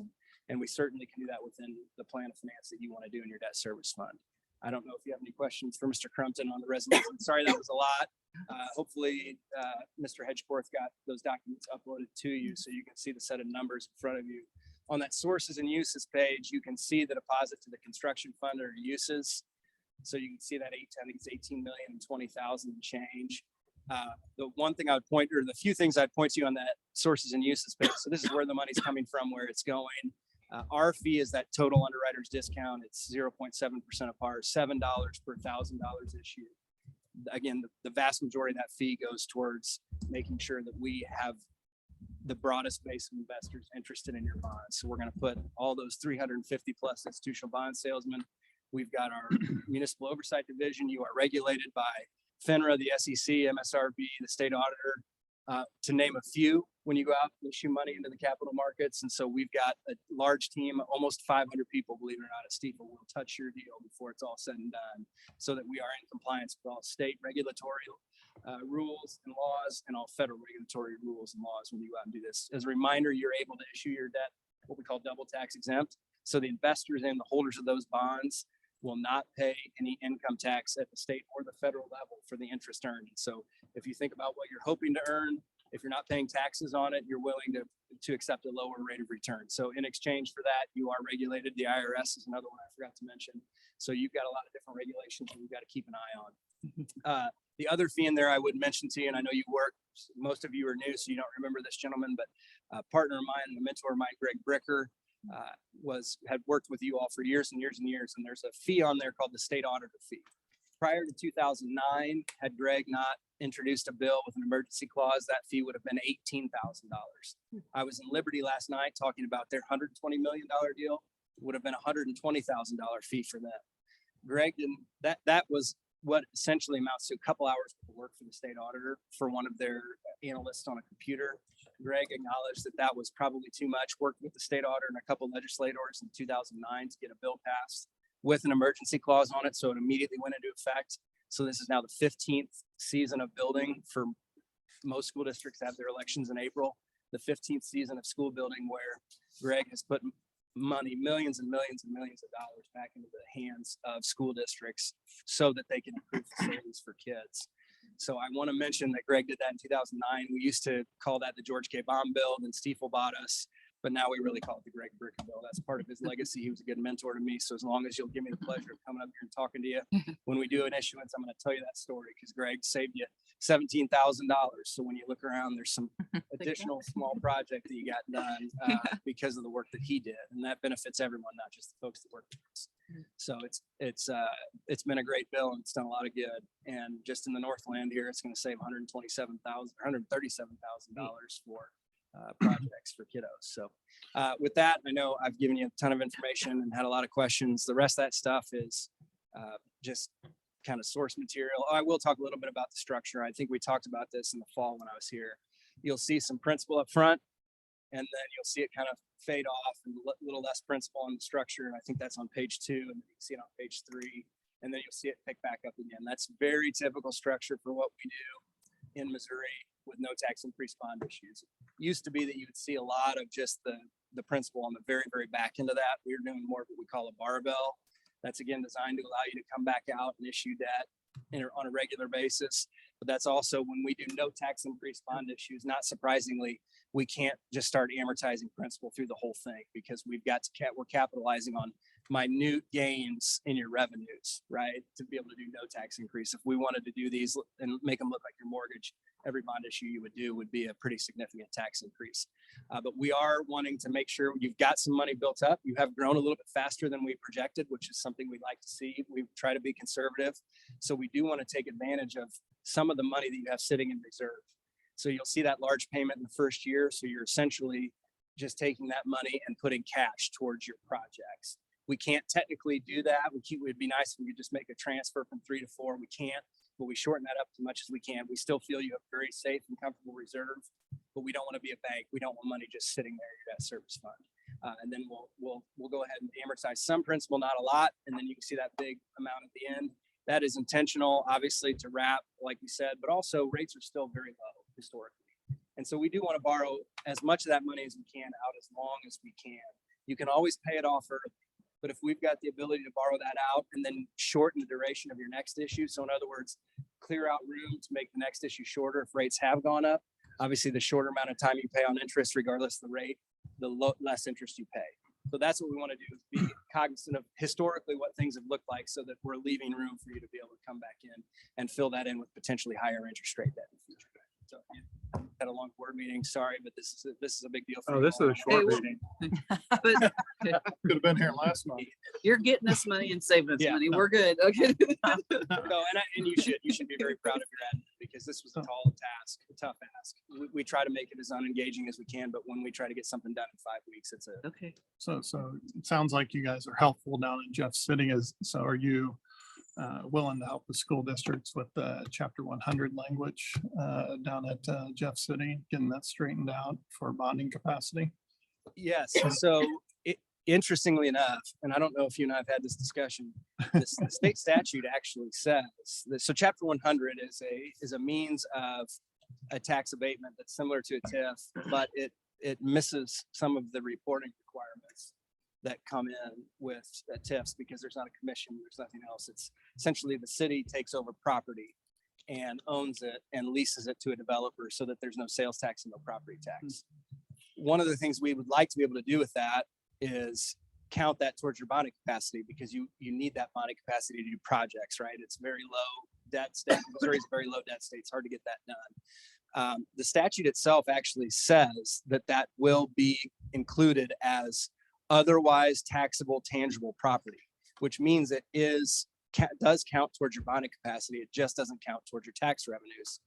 In 2003, then Auditor McCaskill put out an opinion letter that said, basically, I don't care that that's what the statute says. The legislature has made an error. This is municipally owned property. So I don't be coming to me. I will not register these bonds. So it's really more of a regulatory rule issue than it is a state law issue. Now, it's not very often that a state auditor will opine against specific language within a bill. The additional problem we have with that is that we've got to get somebody to come and write a letter that goes the other way on that. Now, you'll say, well, it is owned by a municipality, so why would it count towards bonding capacity? It's not taxable. Well, the problem with that is the remedy on these chapter 100s is not that the city takes over Amazon facility and is then doing distribution. That's not what happens. That property becomes immediately taxable tangible property owned by the developer. That's the remedy for breach on the chapter 100. So this is a municipal property in fiction only, right? So it was a mistake then. I think that their general counsel at the time would agree that there was a mistake, but we've never found an auditor willing to overrule that opinion. Outside of, we've talked about drafting a bill, but it's clear as day, right? And that this is for all of the purposes of taxable tangible property. So we would love to get a state auditor to listen to us on that and offer that opinion, but we have been so far unsuccessful. Okay. The other question is, I just want to make sure I understood you correctly. What the bonds are structured that, say we have bond savings of $100,000, we can take that $100,000 and pay off earlier bond debt. Is that correct? Did I hear that correctly whenever you said that? Yes, as you have additional revenues come in the door, you can only pay down debt with that. And we want to be strategic about that. And there's some rules that we can follow and go over and craft for that. But anytime you have additional money come in, we can absolutely pay down debt. Well, and you know how many outstanding bonds that we have. Yes. So, and you have a nice consistent schedule. One of the things that we'll do with this, and there's what we call a 10-year call on this. So when we go out and issue bonds into capital markets, we limit the opportunity for you all to go back and refinance that debt. So we guarantee investors a return on their investment over a period of time. The reason why is because we want to find people who want to buy and hold your bonds. Those are end users because they're willing to pay the highest price. We're not looking for if someone's buying them and then immediately trading them at a different rate, that means we've missed the market. That means that markup that they were able to earn, you should have had, right? So one of the ways that we do that is we guarantee folks a return on their investment over time. So that if interest rates go down tomorrow, you can't just go in and steal that out from underneath them, because then you wouldn't be able to find any of those end users willing to pay the highest price, which for you all means the lowest yield. So you do have several issues outstanding, and you will over time have those call dates, as we call them, will come along in regular intervals as well, which will allow you to do, a couple different things. But one of those is pay down debt without having to pay the interest costs that come with it, paying principal only, and then completely avoiding that interest cost. So you do have that ability baked in, where you'll have essentially 3 opportunities between now and 2032 where you could do that. There's also some bond yield issues, and we can invest your money, and potentially we're working on that with the district on the St. Louis side of things to try to actually invest their money at a higher rate than what they're paying and save a little bit of more money. But that's a unique situation because of where rates were and are now. But those are things we look at too. We may not pay off the debt, that you can avoid interest if we can save more money by doing that. But we'll do those analytics for you as that money becomes available to you all. Thank you. And paying that off would, over time, increase our bonding capacity, correct? That's right. Cash on hand is the same thing as counts towards your capacity in Fund 3. But of course, it makes sense as we pay it off and avoid that interest, then you're not paying that and you're increasing your cash on hand. So that's the one thing I want to watch for. So converting that over to paying off previous debt would increase future Correct. bonding capacity. That's Okay. right. Very cool. Additional questions? Everyone's read all 237 pages? Yeah, I am. yeah, sure. This is mine. Okay, what do we need to do? I want to thank you both for coming this Yeah. evening. Thank Yes, you. I appreciate it very much. This is a late meeting for you guys, so. Do a lot of good work. With that, I would entertain a motion to approve the general obligation bond resolution as presented. So moved. Second. We have a motion by Mr. Saxon and a second by Mr. Jacoby. Any discussion? Hearing none, please vote.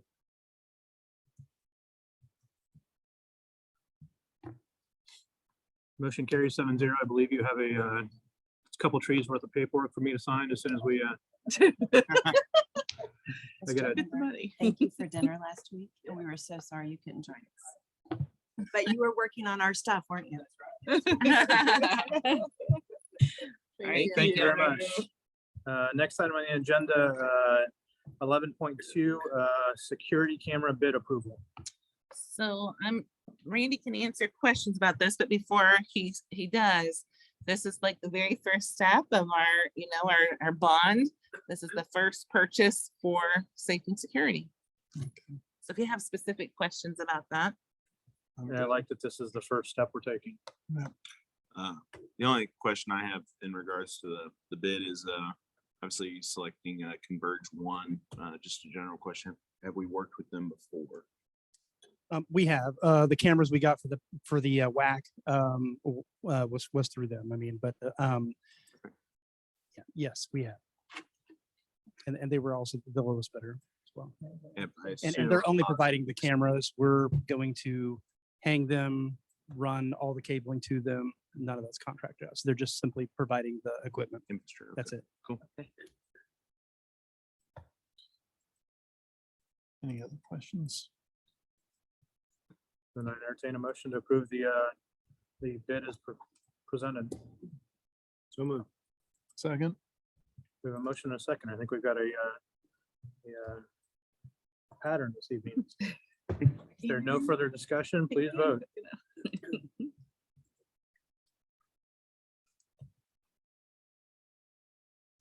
Motion carries 7-0.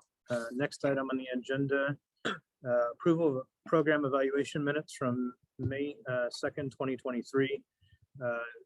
This would have normally fallen in the consent agenda, this and the next one, but as Mr. Nichols was not able to attend, we have these here. So I'd entertain a motion to approve the program evaluation minutes from May 2nd, 2023.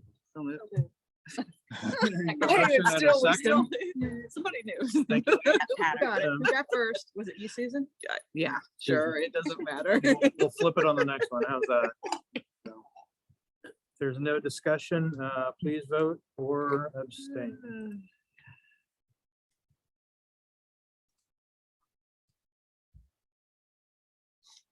Motion carries 6-0 with Mr. Nichols abstaining. Next item on the agenda, the financial workshop minutes for May May 2nd, 2023.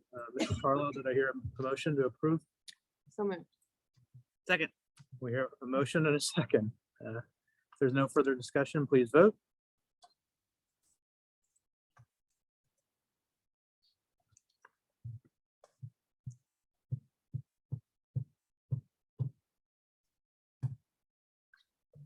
Is that 601? Motion carries. Mr. Nichols abstaining. Next item on the agenda is approval of supplemental pay for May 2023. Mrs. Carlo has a loved one on this list, so abstain from this vote. With that, I'd obtain a motion to approve the supplemental pay for May of 2023. So moved. Second. We have a motion and a second. Fantastic. There's no further discussion. Please vote.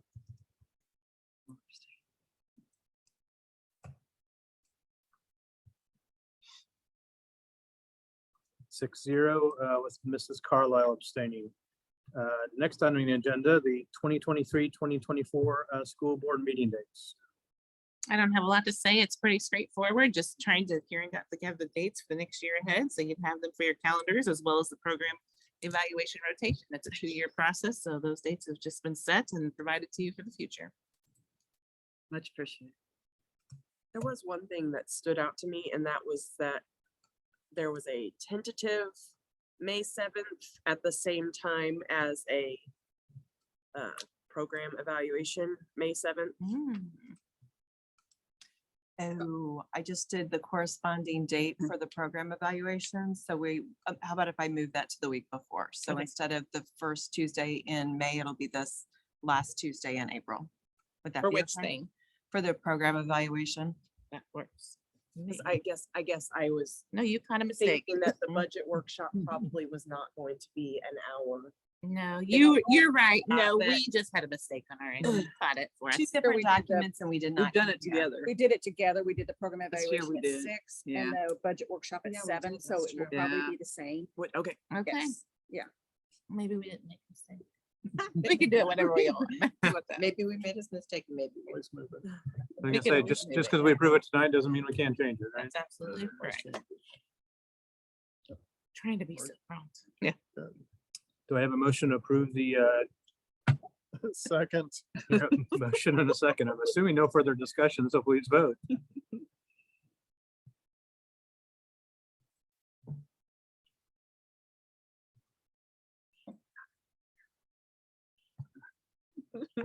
Motion carries 7-0.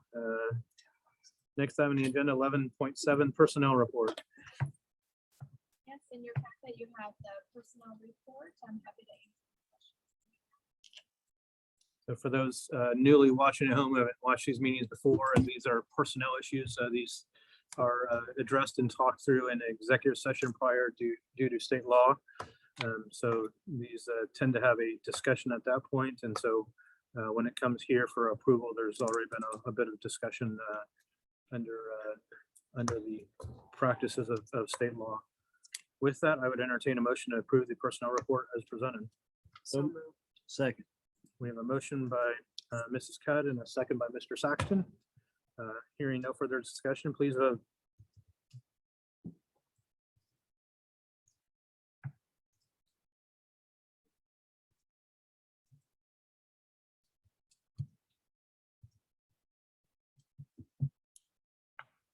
Motion carries 7-0. Next item on the agenda, extra duty and supplemental assignments.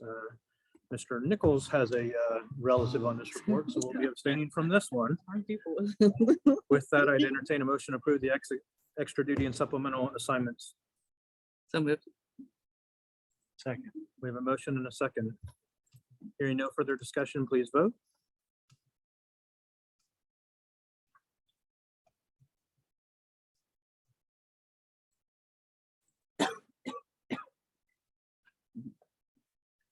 Motion carries 6-0 with Mr. Nichols abstaining. With that, I'll take a moment and thank our board secretary for her due diligence in making sure that these things get lined out appropriately, and everyone's attention to those matters. Yes.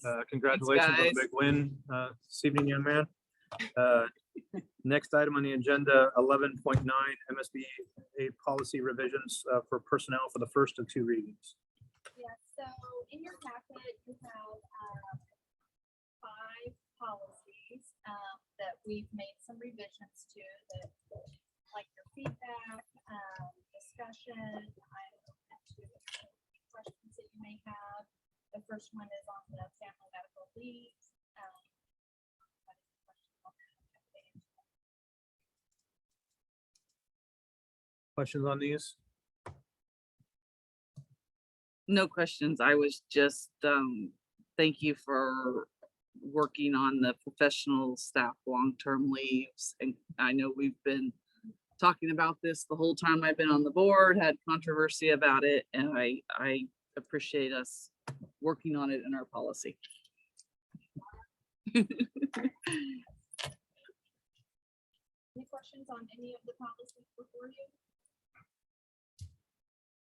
So typically there'd be 3 readings, and Dr. Moss and I have asked for 2 rather than 3 so that they would be implemented. Oh, that makes sense. But if there's no questions, I'd entertain a motion to approve the policies as presented. So moved. Second. We have a motion and a second. Hearing no further discussion, please vote.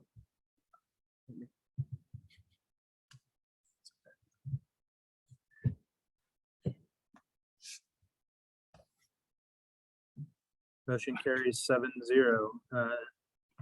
Next item on the agenda, the ever popular 12.1. Well, I leaned over to Scott earlier because I realized I totally forgot the book study tonight. Oh, I'm sure you're very disappointed. So we can either throw it in now or we can wait and do that later. So you have my notes. I had a few questions on there. We can didn't forget about it. So we can carry that on later. I have a feeling you guys are moving pretty quickly. I have a feeling I know the board's prerogative, but I guess I should ask. I think we've got a family who wants to celebrate a birthday here. So, Okay, well, I will get to that. I apologize for forgetting that. So we'll move on with miscellaneous. Very straightforward. Again, just recognizing the recipients of our Northland Chambers Excellence in Education Banquet. So you have those names in front of you. As well as our Teacher of the Year was Jolie McCrary, and Support Staff of the Year was Taryn Hickman. We had a Teacher of the Year and Support Staff of the Year breakfast, and they were announced and celebrated, and it was a wonderful new tradition that we started with our staff to recognize all of these nominees, but then to award them with that recognition. Senior Awards Night, although that's past, that was just what? 2 days ago, Monday. Yeah, it was fun. And then graduation Saturday at 7:30 p.m. Don't forget about port pictures before you have those times in here. And you should have your gowns that were delivered here, and I think had those here, but we'll get individuals and a group portrait out of the way so you don't ever have to worry about it in the days ahead. So we're gonna try to get that knocked out. can you help make sure mom gets there? Okay. Thank you. We need a picture. The GSD, GKC, the Greater Kansas City Cooperative School District annual meetings Wednesday, June 7th at 5:45. Dr. Moss and I will both be out of town with a group of teachers that night. So if anybody would like to represent us, I'm I think going. Susan's going. That's that evening. I'm sad to miss that. Okay. And then don't forget that the MSBA Summer Summit is June 16th and 17th at Chateau on the Lake. Again, let Karen know if you haven't already. Uh, If I go into that. Anyone going to Chateau on the Lake for that one? Oh, that one. Going. Susan is, yep. TBD. TBD. Maybe. If you can, I think that's a great session. It's just the fall one is large, lots of people. This is smaller, a lot more collaborative, and you get to share Breakout some of the best sessions. ideas you hear, so. So the last day of school is next Friday. It's a half day. We've wound down another year. It has flown by. It's been very successful. And so I want to give a shout out to all of our staff who have felt overwhelmed the last couple of years. And this year, everybody's been troopers, worked hard. We've seen lots of great things. And so I'm super proud of all the great work that's been done in the district this year. With that, I'll echo that. Thank you to everyone in the entire district for a great year. Pushed through to the end, and get a little break before summer school starts, and we'll be right back at it. Anyway. With that, I entertain a motion to adjourn. So move. Second. We have a motion and a second. Hearing no further discussion, please vote.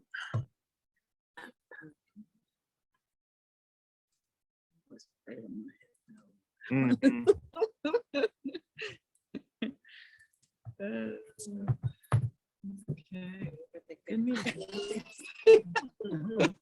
We stand adjourned 7-0. Thank you, everyone. We'll see you on Saturday evening. Oh, yes. I